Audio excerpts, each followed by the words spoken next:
दोस्तों, आपका स्वागत है हमारे YouTube चैनल पर।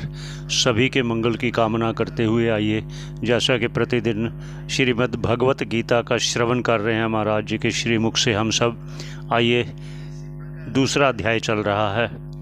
आइए महाराज जी के श्रीमुख से श्रवण करें हम सब मिलकर। पुनः पुनः सभी के मंगल की कामना करते हैं। केंद्र श्री कैलाश आश्रम के वार्षिक महोत्सव प्रसंग पर समायोजित यह ज्ञान यज्ञ श्रीमद् भगवत गीता के ऊपर भगवान ने अर्जुन को ज्ञान योग का कथन करके आगे कर्म योग का कथन किया। ऐसा ते भीता सांख्ये बुद्धि योगे त्वयिमां शृणु। और कर्म का विधान श्रुति में किया गया स्वर्ग आदि फल के लिए नहीं, निष्काम होकर करने पर अंतःकरण शुद्धि होती है। वैराग्य जिज्ञासा के द्वारा ज्ञान निष्ठा में अवतरित होने के लिए, ज्ञान निष्ठा की योग्यता प्राप्ति के लिए निष्काम कर्म करने के लिए कहा।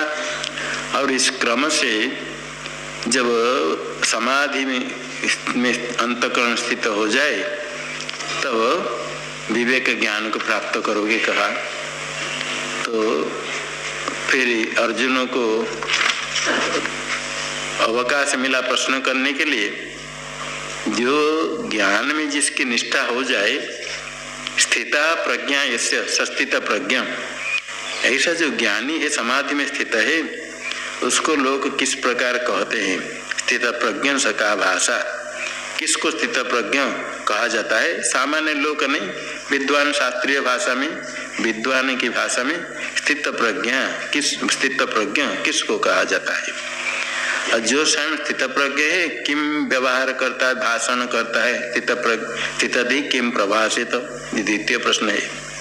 तृतीय किम आशित, कैसे उसे रहता है, बैठता है, चिंतन करता है। ब्रजित किम व्यवहार कैसे करता है। चार प्रश्न में से प्रथम प्रश्न का उत्तर प्रारंभ में भगवान ने दिया। प्रजहाति यदा कामान सर्वान् पार्थ मनोगतान् आत्मनिवात्मना तुष्टः स्थित प्रज्ञस्तदुच्यते। मन में स्थित जितने कामना वासना है सब कुछ पूरा पूरा छोड़ देता है। छोड़ने के बाद भी अपने स्वरूप में ही संतुष्ट रहता है। बाह्य विषय की प्राप्ति के बिना ही परमार्थ स्वरूप के ज्ञान के कारण जो परमार्थ स्वरूप अमृत रस की प्राप्ति से हमेशा ही तृप्त रहता है, अपने स्वरूप से तृप्त रहता है, वो स्थित प्रज्ञ ऐसे कहा जाता है। और दूसरा भी और एक श्लोक में, दूसरे श्लोक में भी वही कहते स्थित प्रज्ञ सका भाषा। इसे प्रथम प्रश्न का उत्तर आगे श्लोक में भी देते हैं भगवान। दुःखेष्वनुद्विग्नमनाः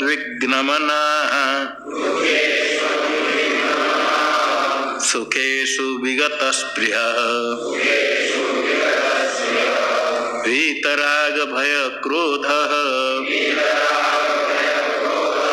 स्थितधीर्मुनिरुच्यते।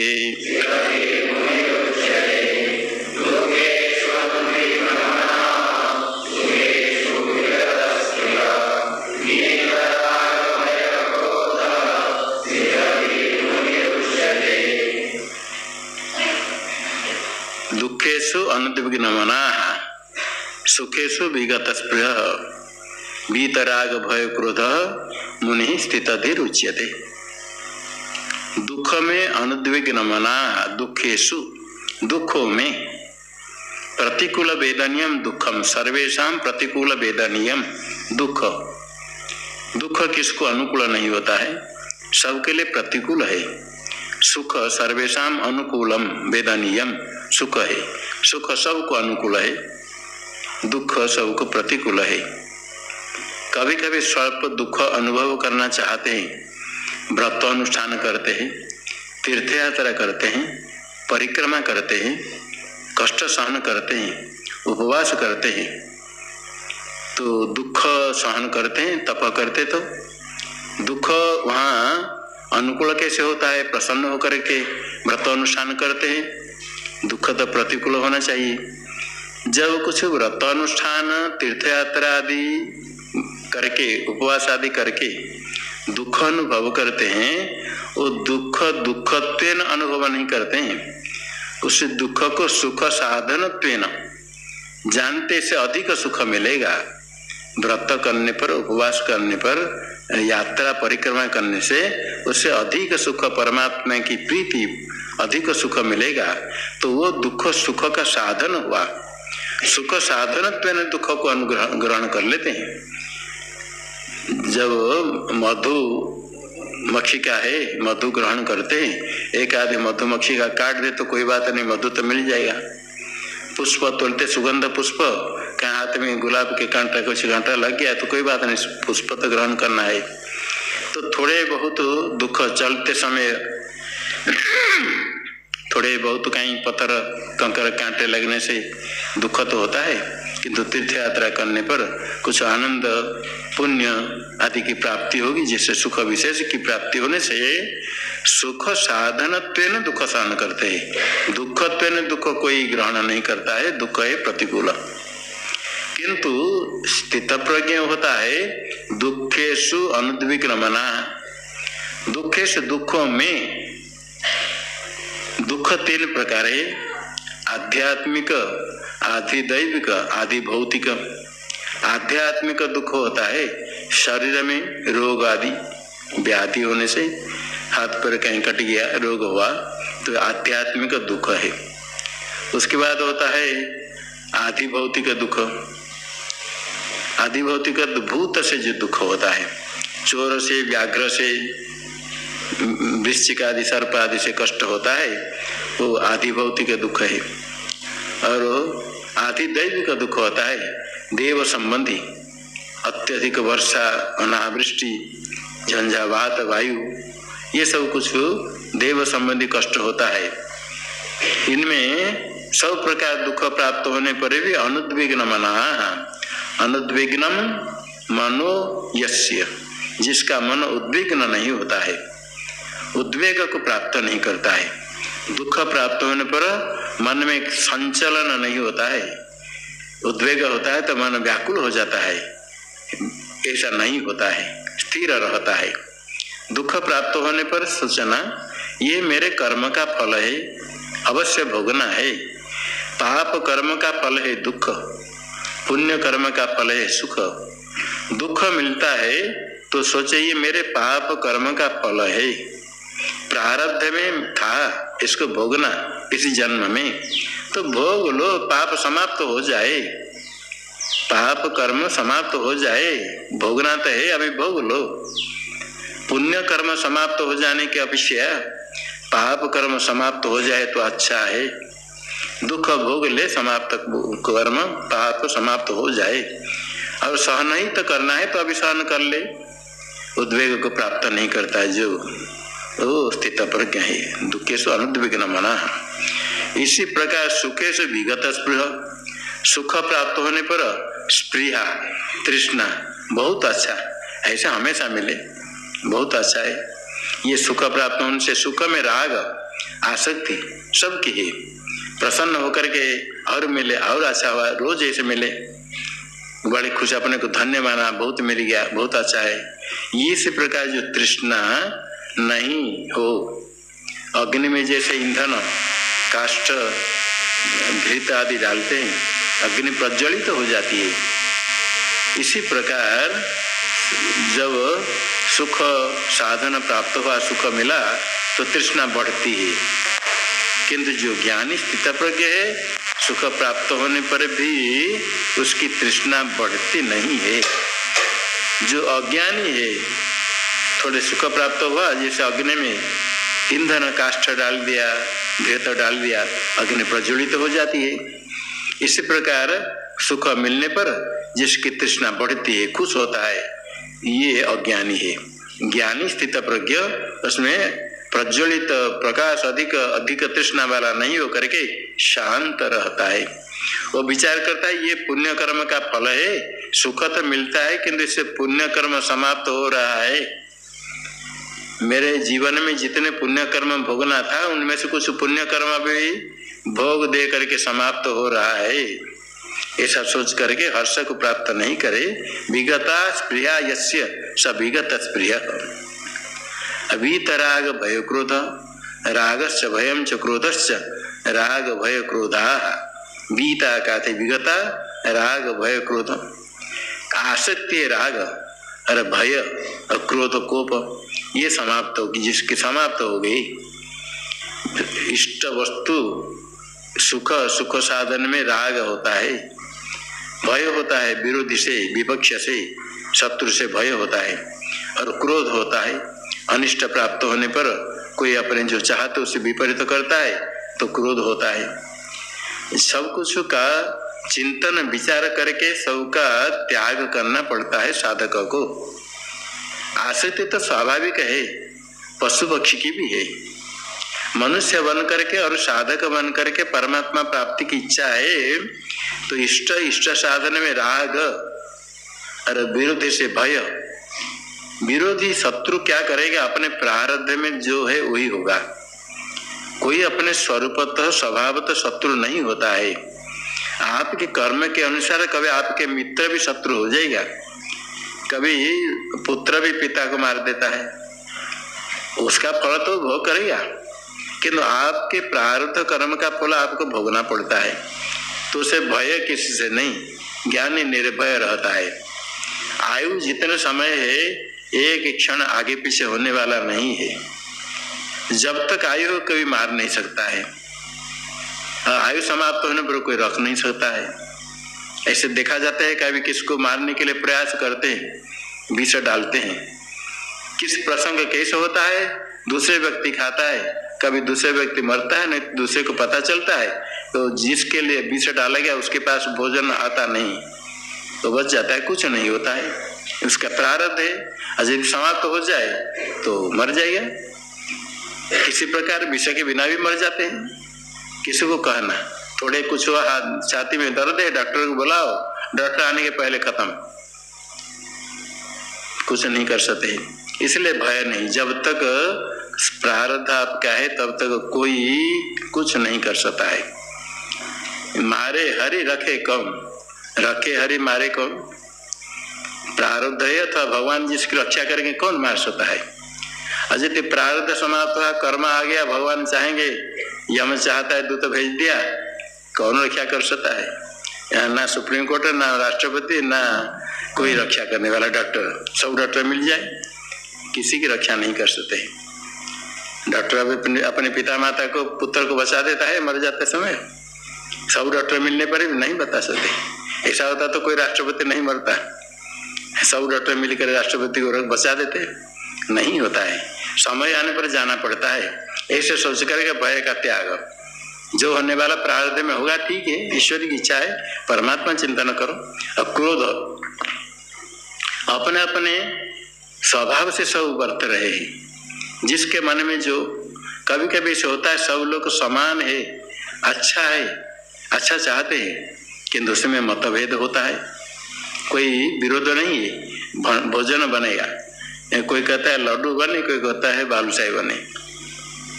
किसकी गलती बताओ? लड्डू बनने जो को बना है उसकी गलती है, या बालूशाही बने जो कहता है उसकी गलती है? किसकी गलती हुआ? अब दोनों में परस्पर विरोध है कि ये बात है, इसकी बात वो नहीं मानता, उसकी बात ये नहीं मानता है। क्या है, क्या उचित है ये बताओ? कोई बता क्या उचित है? लड्डू बनाना चाहिए या बालूशाही बनना चाहिए?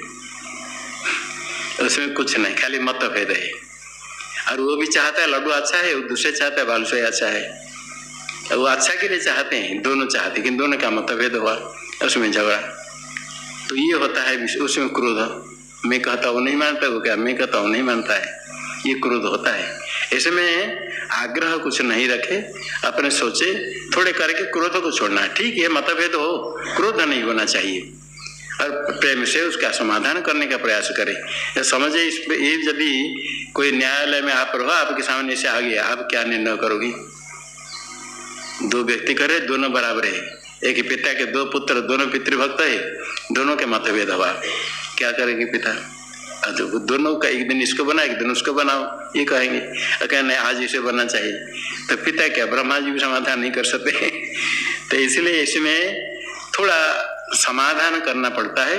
लक्ष्य की प्राप्ति के लिए चलने के लिए ये थोड़े छोटे मोटे के लिए यदि झगड़ा करे तो लक्ष्य प्राप्ति कहाँ होगी। सामान्य लौकिक कुछ करने के लिए, प्राप्ति करने के लिए छोटे मोटे झगड़ा छोड़ देते हैं। झगड़ा करने के समय नहीं होता है। जो आगे कुछ जाना है, तो आगे आपको चलना है, कहीं जाना है तो रास्ता में कोई झगड़ा नहीं करता है। लक्ष्य की प्राप्ति करनी, गाड़ी पकड़नी है कहाँ जाने के लिए, रास्ता में कोई कुछ कहा तो कोई झगड़ा करके गाड़ी छोड़ देता है। कुछ कह दिया तो सह लिया, धक्का कोई दिया तो कोई बात नहीं, चलो गाड़ी पकड़ो, नहीं तो गाड़ी छूट जाएगी। लक्ष्य प्राप्ति के लिए आगे चले तो राग भय क्रोध समाप्त हो, और ये साधक ही करना चाहिए। जिसका राग भय क्रोध समाप्त हो गया वो स्थितधि, इसको कहते मुनि, मननशील, यही सन्यासी, यही मनन करने वाले सन्यासी है, इसको स्थितधि मुनि कहा जाता है। उस समय कहा जाता है, कह करके ये नहीं सोचे कि हमको ज्ञान हो जाएगा तो हम ऐसे बनेंगे, ऐसा नहीं। पहले ऐसा करे तो ज्ञान होगा।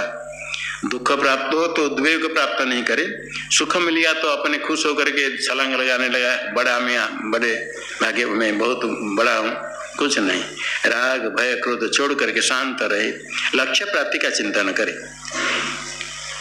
यह सर्वत्रानभिस्नेह तत्तत् प्राप्य शुभाशुभम नाभिनन्दति न द्वेष्टि तस्य प्रज्ञा प्रतिष्ठिता।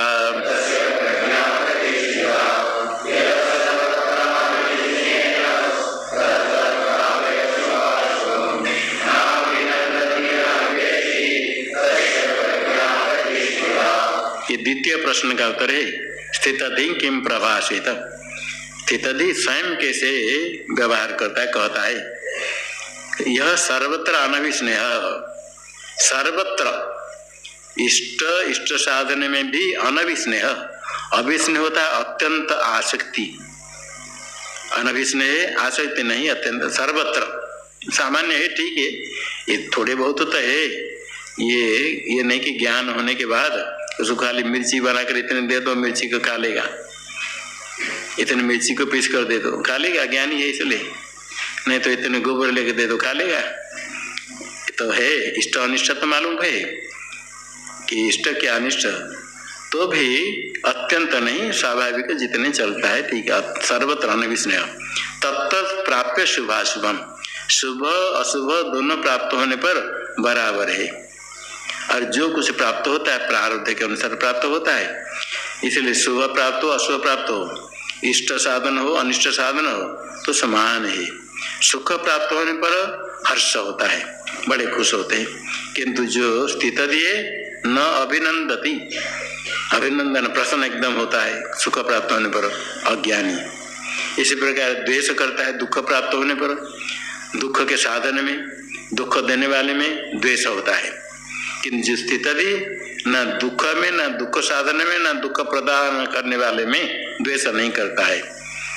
दुख प्राप्त हुआ, समझाइए मेरे कर्म का फल, दुख साधन हुआ, ये कर्म फल देने के लिए, दुख देने के लिए आया, कर्म से प्रेरित होकर के।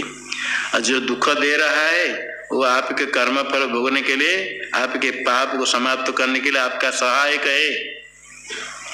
दुख देने वाले आपके पाप कर्म की समाप्ति करने का सहायता करता है, सहायक है।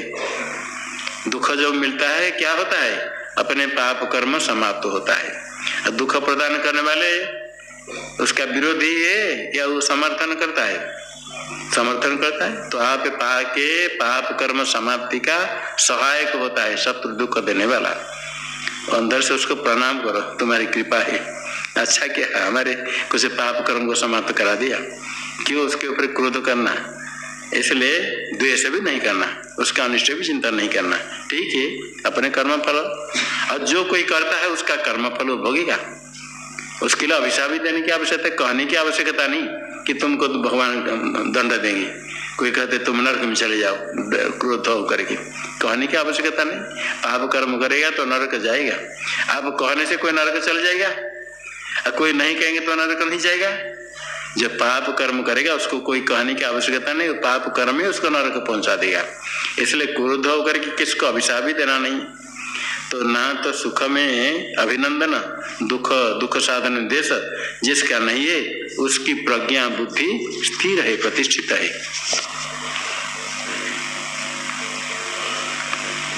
आगे तृतीय प्रश्न है, स्थित थी किम प्रभासित किम आसीत यदा संहरते चायम कुर्मोऽङ्गानीव सर्वशः इंद्रियाणीन्द्रियार्थेभ्यः तस्य प्रज्ञा प्रतिष्ठिता।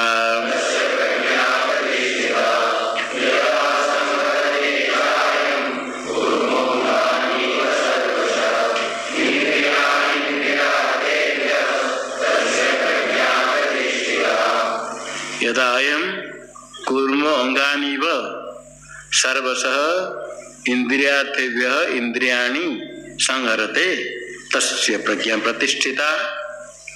जब ये ज्ञानी कूर्मो अंगानीव, कच्छप है कछुआ, हाथ पैर चारों तरफ बाहर रह करके पानी में थे, कोई पत्थर फेंके या तुरंत हाथ पैर अंदर आ जाएगा, पीठी में उसका मजबूत है, पत्थर गिरेगा तो कुछ नहीं होगा। जब चाहेगा अंगों को सिकुड़ देता है और जब चाहता है बाहर निकाल देता है, अपने अधीन है, जब चाहेगा उसको समेट दिया, संकुचित कर देता है। ज्ञानी में इसे सामर्थ्य है, इंद्रिय को जीतने से ही अपने में सामर्थ्य रहता है। जब चाहे इंद्रिय के विषय प्राप्त होने पर भी इंद्रिय को से हटा दिया। अज्ञानी क्या होता है, इंद्रिय के विषय इंद्रिय को खींच लेता है। अज्ञानी की इंद्रियों को विषय खींच लेते हैं। इच्छा नहीं, कुछ करना चाहता है, विषय सामने आया, इंद्रिय उधर भाग गई, यह अज्ञानी का। किंतु ज्ञानी में सामर्थ्य है, विषय प्राप्त होने पर भी इंद्रियों को समेट लिया, विषय ग्रहण नहीं करना। इंद्रियार्थे भी, इंद्रियाणाम अर्थात इंद्रिय के विषय, रूप रस गंध स्पर्श आदि विषय से इंद्रियों को ऐसे ही संहार कर देता है, उपसंहार कर देता है, संकुचित कर देता है, सब ओर से लेकर के स्थिर हो जाता है। अर्थात विषय ग्रहण नहीं करता है। इष्ट विषय प्राप्त होने पर भी जब ज्ञान निष्ठा में स्थित है अथवा साधन कर रहा है, ज्ञान निष्ठा में स्थित होने पर स्वाभाविक होता है, और साधक अवस्था में भी ये करना पड़ता है, इंद्रियों को विषय से हटा करके स्थिर करना। मनसच्च इंद्रियाणाम च एकाग्रम परमम तप, इंद्रिय मन की एकाग्रता परम तप है। इंद्रियों के विषय से हटाना, तब ये तप होता है, तभी ज्ञान प्राप्त होता है। जब इसे कर लेता है, सर्वशः सब कोई भी विषय प्राप्त हुए हटा दिया, रूप दर्शन छोड़कर शब्द सुनने लगा, शब्द श्रवण सुन करके रस ग्रहण करने लगा, ये इंद्रिय का उपसंहार संयम नहीं है। सब विषय, सब इंद्रिय को रोका। रसन इंद्रिय से रस ग्रहण करने की इच्छा, श्रवण इंद्रिय से शब्द, चक्षु इंद्रिय से रूप दर्शन, सब इंद्रिय अपने अपने विषय ग्रहण करने के लिए प्रवृत्त होती है, विषय उनको खींच लेता है। तो समर्थ होना चाहिए विषय को, इंद्रिय को नहीं लेकर के कश्चित आवृत चक्षुर अमृतत्व मिचन, कोई इंद्रिय को रोकता है, कश्चित धीर प्रत्येगात्मान ऐक्षत, कोई धीर है प्रत्येगात्मा का दर्शन करता है। कब करता है, आवृत चक्षु, इंद्रियों को जब रोकता है तब, विषय से रोकने पर। विषय से इंद्रियों को क्यों रोकना, अमृतत्व इच्छन, मोक्ष की इच्छा है, अमृतत्व प्राप्ति की इच्छा है, तो विषय ग्रहण नहीं करके इंद्रियों को उसे हटाए। देह धारण करने के लिए जितने चाहिए इतने ग्रहण करना है, ये नहीं कि इसके मैं बिल्कुल खाना ही नहीं, ये बात नहीं, कहीं दिखना नहीं, ये बात नहीं। जितना आवश्यक अवर्जनीय इतने ही ग्रहण करे, अनिषिद्ध जो निषिद्ध नहीं हो,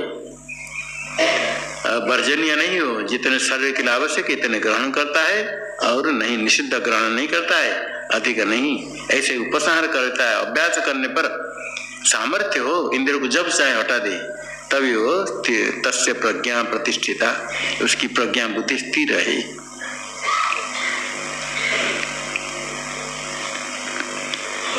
कोई रोगी है, भय से भी तो इंद्रिय ग्रहण नहीं करता है,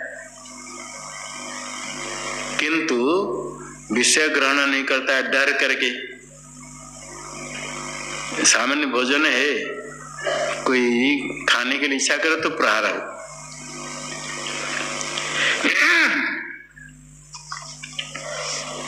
कोई राजा ने रखा था बकरी, तो राजा ने घोषणा की इसको कोई पेट भर खिला दे तो उसको इतने लाख रुपया पुरस्कार मिलेगा। लोग लेकर बहुत खिला कर लाए। जब बकरी आ जाती राजा थोड़ी सी घास डाल देते हैं, राजा बकरी आकर फिर खाती है। तो आपने पेट भर नहीं खिलाया, पुरस्कार नहीं मिलेगा। फिर दूसरे व्यक्ति लेकर रखा, 5 दिन 7 दिन रखा, बहुत खिलाया, लेकर आया तो राजा के पास आया, पेट भर खाया, हाँ, तो थोड़ा घास डाला, फिर बकरी खा लेती। जितने बार जो किया देखा बकरी मोटा होती है और सब लोग लेते खिला पिला कर सब करते हैं, राजा फिर सब किसी को पुरस्कार नहीं मिलता है, क्योंकि बकरी तो ऐसा नहीं पेट भर खाए, थोड़ी घास मिला तो भी खा लेगी। एक ही व्यक्ति ने काम किया, क्या लेकर रखा, सब घास आदि अच्छे सब प्रकार खाद्य उसके सामने रखा, बांध कर रखा। जहां जाता है पिटता है, घास के गया जोर 2-4 प्रहार पीटा, फिर इधर गया वहां प्रहार पीटा, उधर का प्रहार पीटा। जब नहीं जाता है तो ठीक है, कहीं खाने के लिए गया तो पिटा जोर से। ऐसे 7 दिन 15 दिन रखकर पीट कर ऐसे कर दिया, भूखा दुर्बल हो गई घर बकरी। और जब खाने के लिए जाता तो पिटाई, नहीं तो शांत। फिर बकरी भी समझ गई चुपचाप रहो तो मारो नहीं मिलेगा, और खाने के लिए जाओ तो पिटाई होगी। फिर जब देखा जितने सामने अच्छा ताजा खासा घास पत्ते डाला, इधर उधर डाला, लाकर कोई दूसरे डाला तो ये डरती है, कोई डाला तो पीछे हटती है। तो अभी पेट भर गया इसलिए राजा के पास दिया। राजा जब घास डालता है बकरी पीछे हट जाती है कि अभी जो कि जाएगा पीछे वो है, क्या ढूंढना पड़ेगा। तो राजा कहे बड़े दुर्बल दुखी हो गए, आ गया, ये तो बड़े दुखी है, किंतु पुरस्कार तो उसको मिलेगा ना नहीं। इसी प्रकार जो इंद्रिय है विषय ग्रहण करते हैं, इंद्रिय भागती है ना, उनको ऐसे डंडा मारना पड़ता है। इंद्रिय जो भागते हैं उस समय उनको प्रहार दो, विषय से हटेगी। तो उन दोनों कुछ भगवान का नाम जप करो, जोर लगाओ, इंद्रिय को छोड़ो नहीं, कुछ करो, तब धीरे धीरे इसमें संयम होता है। तो किंतु जो भूखा है प्रहार देने पर इंद्रिय विषय तो ग्रहण नहीं किया, खाने की इच्छा है हुई या नहीं हुई, खाने की तो इच्छा है, डर से नहीं जाता है। इसी प्रकार यदि कोई पिटाई करता तो खाने की नहीं, इंद्रिय उधर देखोगे तो पिटाई करेंगे, ऐसे कर चुपचाप बैठेगा, देखेगा नहीं, मौका मिले तो थोड़ा देखे लेगा, डरेगा। और वहां जाओ सुनोगे, संगीत सुनोगे तो पिटाई करेंगे। बच्चे सुनते, कोई सुनते साधु भी बन कर कोई कहीं से कुछ सुनते तो उनको क्रिकेट सुनने के लिए कुछ लोगों का बस दिन रात उसमें सुनते रहेंगे, जैसे उसमें कुछ मिल जाता है करोड़ रुपया, तो उनको पिटाई करो तो सुनेंगे नहीं, किंतु आसक्ति रहती है। ठीक इसी प्रकार विषय ग्रहण नहीं करने पर भी आसक्ति रहती है। तो ज्ञानी में इसमें क्या भेद है, उपसारण कैसे हुआ, इसे थोड़ा कहते भेद है। विषया विनिवर्तन्ते निराहारस्य देहिनां रसवर्जं रसोप्यस्य परं दृष्ट्वा निवर्तते।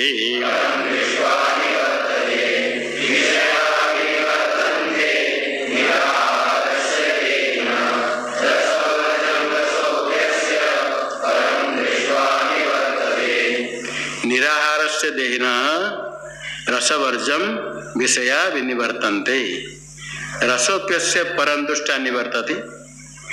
निराहारस्य देहिना जो विषय ग्रहण नहीं करता है, आहार है विषय, तो विषय ग्रहण करता नहीं, तो निराहार विषय जो ग्रहण नहीं करता है, देहिना देह वाला जीव विषया विनिवर्तन्ते, विषय से यहाँ विषय निवृत्त होते का अर्थ विषय शब्द से इंद्रिय लेना उपलक्षण है। विषय हट जाते मतलब इंद्रिय विषय से हट जाती है। विषया विनिवर्तन्ते अतः विषय भाग जाएगा नहीं, विषय रहने पर भी इंद्रिय से ग्रहण नहीं किया तो विषय अपने इंद्रिय से ग्रहण नहीं हुआ तो विषय हट गया। जो सामने है उसको देखो तो उसको ग्रहण कर लिया, अंदर लिया क्या देख लिया तो ग्रहण हो गया, और नहीं देखा तो छोड़ दिया। तो विषय शब्द से इंद्रिय लेना, इंद्रिय निवृत्त हो जाती है। तो निराहार से देहिना जो आहार ग्रहण नहीं करता है, इंद्रिय निवृत्ति हो जाती है। इंद्रिय तो निवृत्ति हो गई, जब तप करता है, जानबूझकर भूखा रहता है, जानबूझकर हमको नहीं खाद्य नहीं खाऊंगा, वहां नहीं देखूंगा, सुनूंगा नहीं, कान में बंद रखता है, आंख बंद करके बैठता है। ध्यान करते तो ऐसे कभी कान बंद कर, आंख बंद कर, मौन रहो, अभ्यास करो, तो विषय ग्रहण नहीं होता है, मन में एकाग्रता होती है। तप करते तो भोजन नहीं करके रहते। अच्छा, भोजन करने वाले भी जानबूझ करके 1 सप्ताह नमक नहीं खाएंगे, 1 सप्ताह मिर्ची भी नहीं खाएंगे, 1 सप्ताह सब्जी भी नहीं खाएंगे, 1 सप्ताह खाली रोटी खाकर रहेंगे। तो रह सकता, जीवित रहेगा, मर जाएगा? खाली रोटी खाकर रहना 1 सप्ताह, खाली कुछ दिन मूंग भिगा कर खाओ, कुछ दिन खाली चना भिगा कर खाओ, नमक मिर्च नहीं डाल करके, मर जाएगा? रस होता है, किंतु अभ्यास करे तो कर सकता है। ऐसे बहुत लोग होते हैं 15 दिन में एकादशी है, उस दिन रोटी नहीं मिले तो नहीं चलेगी, और कुछ लोग भात नहीं मिले तो नहीं चलेगी। ऐसे बहुत है, नहीं चलता है, भात खाना पड़ता है, ऐसा नहीं। साधु को ऐसे करना चाहिए, सब होने पर भी इसके बिना चल सकता है, उसके बिना चल सकता है। तो ऐसा अभ्यास करने से होता है। तो ये अभ्यास करने से इंद्रियों की निवृत्ति होती है, ऐसे कर सकते हैं। ये करने से ही इंद्रियों को जीतने के लिए सामर्थ्य आता है। इंद्रिय अपने देख के स्वामी कर सकते हैं, नहीं कर सकते, देखे क्यों नहीं कर सकते, हम ऐसे करेंगे, कर सकते हैं, करे तो सामर्थ्य होता है। अब किंतु जो आकुल, ये तो तपस्या करने वाला करता है, और कोई भय से विषय ग्रहण नहीं करता है, और बाहर सामान्य में भी अज्ञान अवस्था में कुछ विषय ग्रहण नहीं करके तप करने पर भी आसक्ति सूक्ष्म रूप से रहती है, तो रसवर्जम, इंद्रिय की तो निवृत्ति हो जाएगी, आसक्ति रहती है, स्थूल रूप से आसक्ति नहीं रहने पर भी सूक्ष्म रूप से रहती है, रसवर्जम। और जब साधन करते करते साक्षात्कार कर दे, रसोप्यस्य परम दृष्ट्वा निवर्तते, परमात्मा का साक्षात्कार हो जाएगा, तो रस जो आसक्ति है वो भी नष्ट हो जाएगा।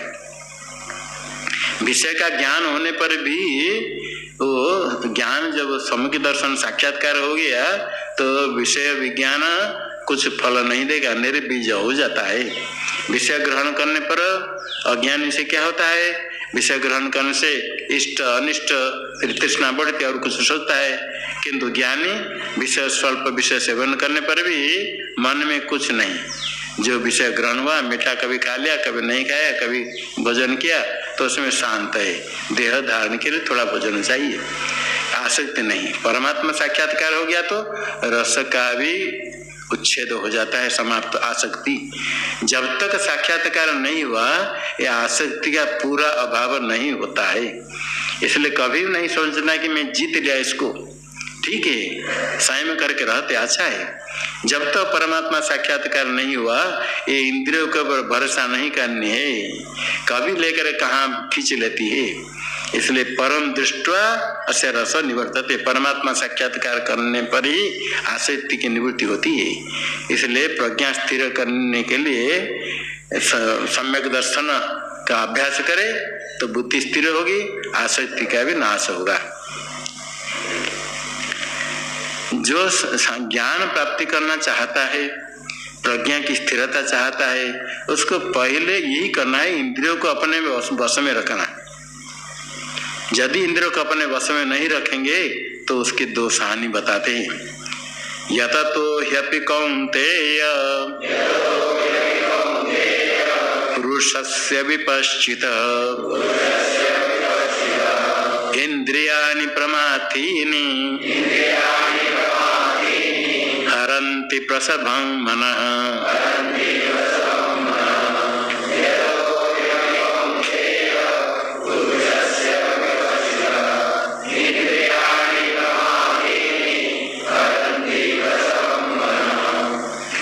विपश्चितः पुरुषस्य यततोपि कौन्तेय प्रमाथीनि इंद्रियाणि मनः प्रसवं हरन्ति।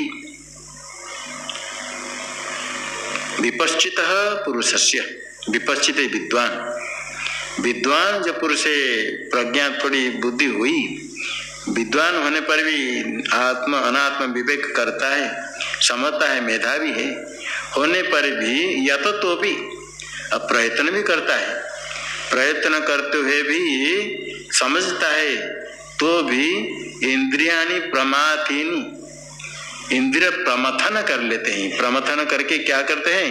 मन प्रसवम हरंती, बलात्कार से मन को खींच लेती है इंद्रिय। जैसे कोई व्यक्ति धनी है, धनस्वामी है, देखता है, धन का रक्षक भी है, और 10 लोग आए, 4-5 लाठी लेकर, चाकू लेकर के, बंदूक गोली लेकर के, गला के पास चाकू लगाया, चुप रहो, धन लेकर चले गए। धनस्वामी देखता रहता है, रक्षक भी देखता रहता है, किंतु उनको मथन करके अथा सौदा से उसके मार पीट करके उसके धन ले लेते हैं, बलात्कार। ठीक इसी प्रकार समझदार भी ज्ञानी देखता है। विपश्चित हो गया ये गृहस्वामी के स्थान पर, और विवेक है रक्षक के स्थान पर।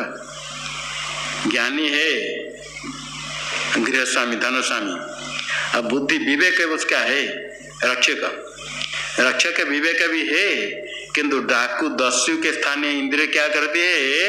इनके मन को चोरी करके ले लेते हैं। दस्यु स्थानीय कौन हुआ? इंद्रिय। और धन स्थानीय है मन। और रक्षा करने वाले कौन है? विवेक। स्वामी है विपश्चिति, समझदार ज्ञानी। साक्षात्कार नहीं हुआ, समझदार है, शास्त्र थोड़ा समझता है, विद्वान यत्न करता है, चाहता है मैं नहीं छोड़ू मन को। धनस्वामी धन को छोड़ना नहीं चाहता है, रक्षा करना चाहता है। रक्षक भी खड़ा है, किंतु 10 लोग आगे उनको प्रमथन करके पीट करके धन को लेकर चले गए। ठीक इसी प्रकार स्वयं करने वाले समझदार व्यक्ति है और प्रयत्न करता है धन की रक्षा करने के, मन को रखने, संयम करने के लिए।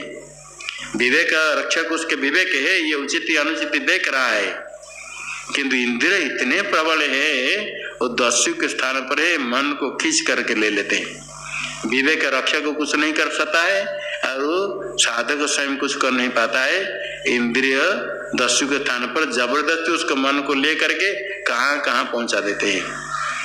इसलिए पहले इंद्रियों को अपने वश में रखना चाहिए, नहीं तो इंद्रिय किस समय समझदार व्यक्ति के भी इंद्रिय कहाँ लेकर खींच लेते हैं, विषयाभिमुख करके, और इतने आकुल हो जाता है। ऐसे विवेक करने वाले को भी बलात्कार से इंद्रिय खींच करके उसके मन को ले लेती हैं इंद्रिय। ऐसे इंद्रिय में सामर्थ्य है। इसलिए क्या करना चाहिए? आगे भगवान कहते हैं, तानि सर्वाणि संयम्य युक्त आसीत मत्परः वशे हि यस्येन्द्रियाणि तस्य प्रज्ञा प्रतिष्ठिता।